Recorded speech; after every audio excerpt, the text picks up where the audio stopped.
This lecture covers organizing implementation artifacts. Deciding on the directory structure that will store the source code is an important decision concerning implementation. The directory structure will store the source code, the executables, web pages, test cases, and additional project documentation can be stored in the same repository. The software architecture is a good guide for grouping software artifacts in your directory structure. There are three approaches that we will discuss. One is the architectural style organization. This approach organizes classes according to the building blocks of the software architecture. The architectural organization groups classes according to the architectural style of the system. The next approach is the functional subsystem organization. This approach organizes classes according to the functional subsystems of the software. The third approach is the hybrid organization, and this approach combines the architectural organization and functional subsystem. There are two approaches, hybrid approaches. One is the architectural style functional subsystem, where the classes and the architectural styles are organized according to the functional subsystems. And the other is the functional subsystem architectural style organization, where the classes in the functional packages are organized according to the architecture of the system. Figure A is a sequence diagram that shows the interactions between a use case GUI, a use case controller, a business object, a database manager, and a network manager. Figure B represents a corresponding n-tier architecture that corresponds to the sequence diagram. These subsystems represent the layers. The directory structure on the following slide is a result of applying architectural style functional subsystem organization. The business objects form business-specific subsystems. Multiple database management systems are assumed. Therefore, the DBMS has subsystems such as Oracle, SQL Server, and LDAP. The graphical user interface, the GUI, classes are stored in their respective subsystem directories.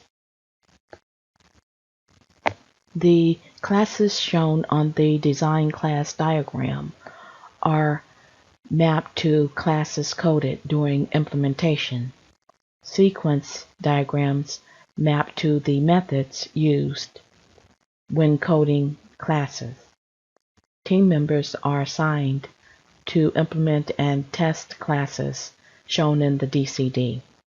The order in which the classes should be assigned hinges on the dependencies of the classes on each other. If class B calls a method in class A, then class A should be implemented before class B. This avoids the need for creating test stubs and the need for retesting when a stub is replaced by a class. In conventional development, the program is written before the test. In test-driven development, TDD, the tests are written first and then the functionality is implemented. To write the test, the functionality must be well understood by the programmer. Tests are written for functions and methods of a class. Studies have indicated that TDD reduces defect densities by as much as 90% compared to similar projects. Additionally, TDD improves programmer productivity. TDD works well with pairs programming as well as solo programming. Pairs programming is two people working at one computer with one keyboard and one mouse. One person is the writer and the other is the reviewer.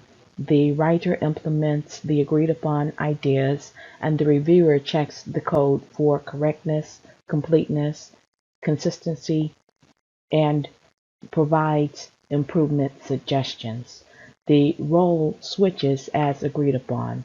When test-driven development occurs, these pairs work together to write test cases and implement functionality, and write the tests to modify the programs and to refactor the code. The benefits of pairs programming. Some benefits of pairs programming are that it reduces the pressure from one individual and can be fun when sharing programming, and the stress and the joys of success. It enhances team communication.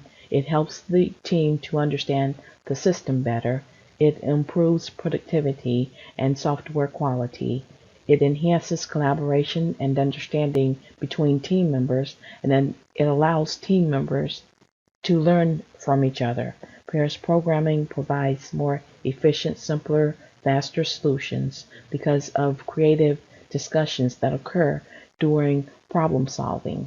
Limitations of pairs programming are that it is not for everyone. Some programmers prefer to work alone, and discussion between partners can be time consuming. It could start slowly because of adapting to different partners. Other limitations are that partners have to be in the same location, and it could be difficult for partners to find a meeting time due to conflicting schedules, and pairs programming might not be as efficient as systematic reviews in detecting defects.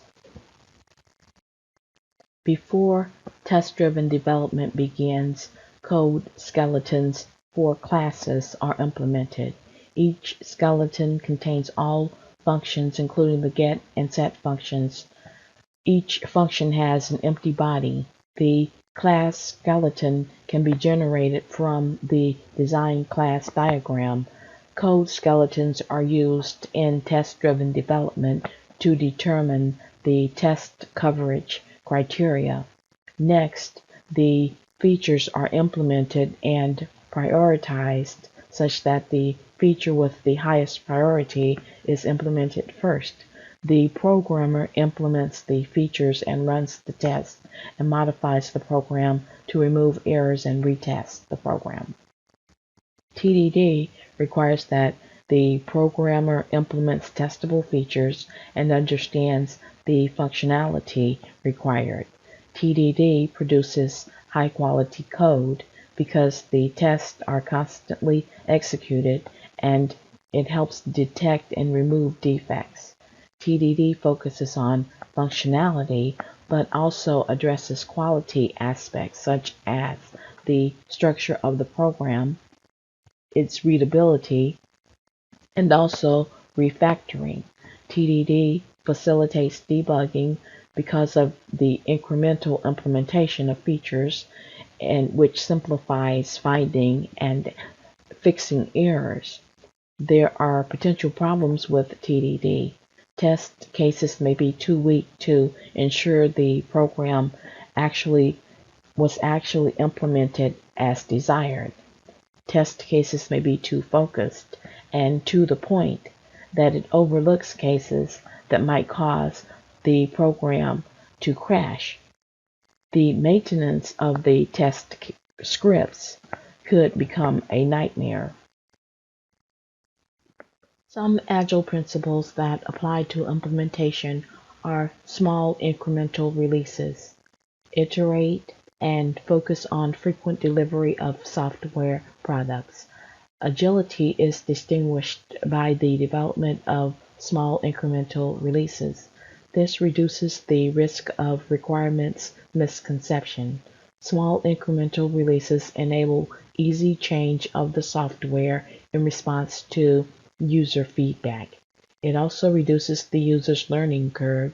As the increments successfully deploy, the positive feelings of the team and the users increases, and it also strengthens the collaboration between the team and the users. Another Agile principle is to complete each feature before moving to the next. Agile development values working software. It is important to quickly develop working software, even if it is just one function. In the Agile approach, only working software is counted, so it is important to complete each feature before moving on. The next Agile principle is to test early and often. This allows defects to be detected early and corrected much more easily. Testing early and often applies to unit testing, integration testing, and acceptance testing. In modern IDEs, JUnit makes implementation of testing easier and allows for hundreds of tests to be run in a few seconds. Frequent testing greatly improves software quality. Everybody owns the code. Everyone is responsible for the quality of the code. Collective ownership improves teamwork because it encourages the team members to contribute to all segments of the project. Collective ownership requires that the code is released into the code repository and that it must include unit tests. Collective ownership implies agile principles that empowers the team to make decisions, and the team members share their knowledge of the components of the system, which improves the team members' understanding and reduces the risk of team members leaving the project.